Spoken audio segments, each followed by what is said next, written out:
everyone, Rod and Steve here again from Outback Armour. As you can see in front of us here, we have the next shipment of our adjustable struts and shocks. It's the majority of the range we're bringing in, which is fantastic for everyone. If you saw our last video, you would remember our Armour adjustable fronts and rears, which were the first ones to come in. They sold out in a record 2 weeks, which is unbelievable. Quick note for Armour owners, we have plenty more on the way. Please check with your local distributor for updated timeframes. So the extended range now includes 70 series Land Cruiser. You've got Hilux 150 plus Gen 8 Hilux. You've got 200 series Cruiser. You have Prado 120 and 150 as well as FJ with this one.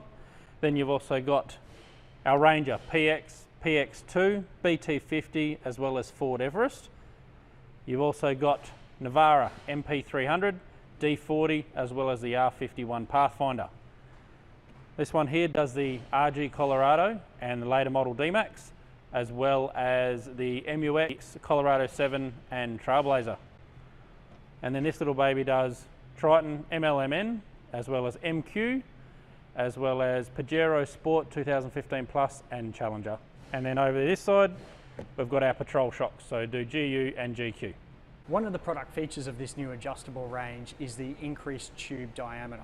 Now it's still a twin tube design like our Performance series, but what we've done where vehicle clearance has allowed, we've increased it to a massive 65mm tube. Now that includes all your front struts except for your Armour and your Triton, and we've done the same thing for your rear shocks. So where vehicle clearance has allowed, that's the only limiting factor. They are all a 65mm except for your Triton, your Armour and your MP300 here as well. So in our adjustable rear shock series, we have 70 series, which does the 76, 78, 79 series Land Cruisers, as well as the single cab and dual cab. We have our Triton, MLMN Triton rear, which will also do the D22 Navara. Then we have our Gen 8 Hilux rear, our 150 Hilux rear. Then you've got the 200 series. We've got the 120, 150 Prado rear shock, which will also do the FJ Cruiser.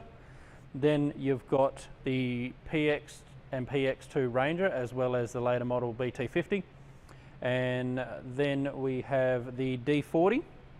Then we have the MP300, as well as the Colorado, RG Colorado and later model D-Max.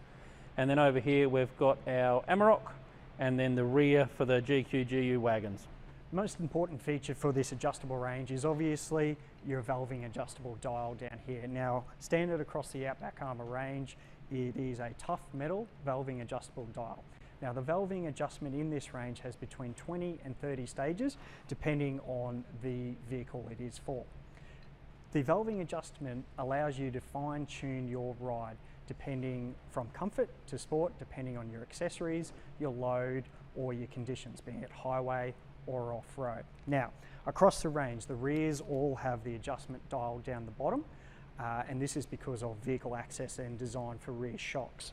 For the front, excitingly, we have been able to design the valving adjustment up the top here for the rear, for the front struts, and again, this does depend on vehicle design. So unfortunately, the Armour and the Triton still have their adjusted down the bottom, but your Land Cruiser and your Patrol front shocks do have it at the top here. So that just makes life so much easier.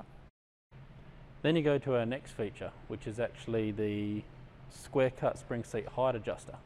So this spring seat height adjuster actually has locator tabs for ease of movement and ease of adjustment when you're setting up the strut to begin with.